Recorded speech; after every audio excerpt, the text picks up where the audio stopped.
The planted questions get tougher and tougher.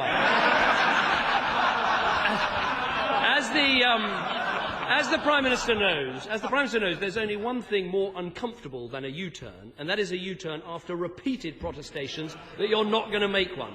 So can I offer the Prime Minister an opportunity today to retract what he said last week and admit that he's going to have to make major concessions on his proposals to extend detention without charge to 42 days? No, Mr. Speaker. We are going ahead with our proposal, and we will put it to the House of Commons. And I do say to the opposition parties, they agree with us in principle that there will be cases of terrorism where we will need more than 28 days to interview witnesses. They agree with us that there are certain emergency conditions where that will be required, and so too does the Liberal Party and the Liberty Group. And the question, therefore, is whether we have put in place the civil liberties protections that are necessary, and that we have done, and that is why we will go ahead with putting this proposal to the House. And I think the Conservative Party should be supporting it. Mr. Speaker, what we object to is new legislation that threatens civil liberties, that isn't necessary, that could actually make the situation worse. Will he listen to his own Director of Public Prosecutions, who says this: "We don't perceive any need for the period of 28 days to be increased. Our experience has been that we have managed comfortably within 28 days. This is the man responsible for prosecuting and convicting terrorists. Why won't the Prime Minister listen to him? Mr. Speaker, will he listen to the police, who have said that they may need this power beyond 28 days? Will he also listen to the independent reviewer, Lord Carlisle, who gave evidence only a few days ago about the need for the extra power?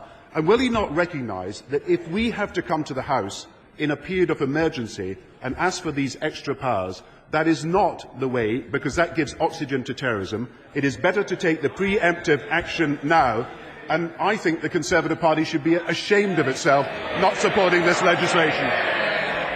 But it's not just the Director of Public Prosecutions who opposes it. It's the former Attorney General, the former Lord Chancellor, the man who was the Chief Inspector of the Constabulary says that it's wrong. And now we know what Labour MPs themselves think about it. We've actually been sent a report from the Labour Whip's office about what they think. I mean, only this government could manage to send it across. I mean, it brings a whole new meaning to the phrase usual channels. One minister says the 42-day limit has been plucked from thin air. Another MP says, "I could be persuaded to stay away." That's straight from the Prime Minister's Book of Courage.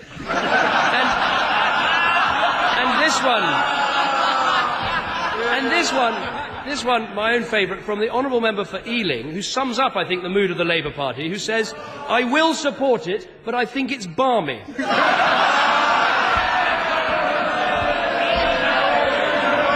Why does the Prime Minister think he can't persuade his own MPs? Is it not remarkable? He will never address the substantial issue. And the substantial issue for our country is whether it is right to have the power in law that it may be necessary for the police to go beyond 28 days. And the substantial issue is whether, facing a major terrorist incident, ministers may have to come before the House and ask for that extra power when we could take it in a precautionary way. And I believe that we have dealt with the civil liberties arguments in this issue. We have given the Home Secretary the requirement that she must come to the House if there is any order in any particular case.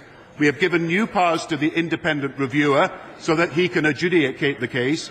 We have given new powers to the judiciary so that every 7 days the person has got to come before the judiciary, before their detention is confirmed. I believe that we are protecting the civil liberties of the country, and I believe the Conservative Party are making a mistake if they believe we should not take this precautionary legislation in circumstances where sophisticated investigations that go right across the world, involving mobile phones, emails, computers, mean that the amount of work and time needed by the police to investigate cases is a great deal higher. I believe the Conservatives would make a mistake to oppose this legislation. The Prime Minister is wrong. We have addressed the substantive issues. We said use intercept evidence in terror trials. He's beginning to take up the proposal. We said question suspects after charge. That's in the terrorism bill. We said let's have a proper border police force. He's got the border bit, but he doesn't seem to understand the police bit. He reels off the changes he's made, but the fact is he hasn't convinced anybody. The former Attorney General says this: not only is it wrong in principle, but also counterproductive because it can lead to the risk that part of our community sees this as an attack on them. So let me ask him, how far is he prepared to take this battle with his party? Will this vote be an issue of confidence for his government? Mr. Speaker, we will put our proposal before the House. And the proposal will be one that I believe Conservative members and Liberal members should think very carefully about as well. If he has to examine, as I had to examine as Chancellor, the cases for terrorist asset freezes, and if he is to examine the cases that comes before the police, then he knows that the sophistication of investigations that are now required, looking internationally at a whole range of issues, including computer documents and emails, means that there will come a time when it is difficult for the police to do a sophisticated investigation in 28 days. And if I may say so, we should as a House take the precautionary position that we have this power. It cannot be triggered without the Home Secretary coming back again to the House to ask for these extra powers. And that means that we are voting in principle for a 42 days limit, but at the same time the Home Secretary must come before the House. I believe that the issue before the House was whether there was arbitrary detention of people. We have taken all the precautions necessary against arbitrary detention. We should now go ahead with this measure, and the Conservative Party should be supporting it. The Prime Minister talks about the sophistication of the prosecutions. Who do you think knows more about that? The Prime Minister or the Director of Public Prosecutions? He's the man responsible for trying to convict and imprison these people. But he didn't answer my question, so let me ask him again. He tells us how much this matters. He tells us he won't make any more concessions. So is it an issue of confidence? Mr. Speaker, we will put this before the House. And if I may say so, the head of the Metropolitan Police has also some idea what sophisticated investigations involve. The independent reviewer has been examining all the cases, and he is convinced of the need to go beyond 28 days. The Home Office Select Committee looked at this matter and said there may be a case for going beyond 28 days. Equally, at the same time, the Conservative Party, Liberty and the Liberal Party have all agreed that there may be a case, and they want to trigger the Civil Contingencies Act. Now, if there is a case that some instances will involve going beyond 28 days, then surely the right thing to do is for a government to respect the civil liberties of the individual by avoiding arbitrary treatment, but to take the power that could only be triggered again by the Home Secretary coming before the House. Now, that is the right way and the responsible way. We are talking about the security of every citizen in this country. Mr. Speaker, he won't answer the question about a vote of confidence. So I think everybody knows what's going to happen. We're going to have another rebellion, another back down, another U-turn, and the collapse of Stout Party. Isn't the truth of the 42 days exactly the same as the fiasco of the 10p tax rate? The reason he's pushing this is not because it's right, but because it's part of a political calculation. With 10p, it was about trying to pose as a tax cutter.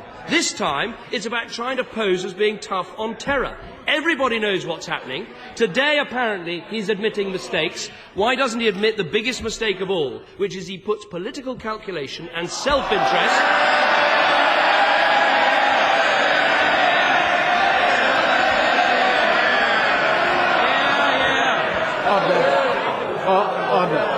Right, honourable gentleman. He is putting political calculation and self-interest ahead of the right decisions on the national interest. Mr. Speaker. But once again, he never addresses the substance of the question. This is the man who wants to be both tough on crime and hug a hoodie at the same time. This is the man where political calculation meant he cycled to work, but at the same time he had the chauffeur-driven car coming behind. This is the man who is a shallow salesman and never addresses the substance of the issue. And the important substance of this issue is, how do we protect the people of this country against terrorism? That is more than trading a few quotes in the House of Commons. It is looking at the evidence before us, and the evidence before us is we will need 42 days. I urge the Conservative Party to think again.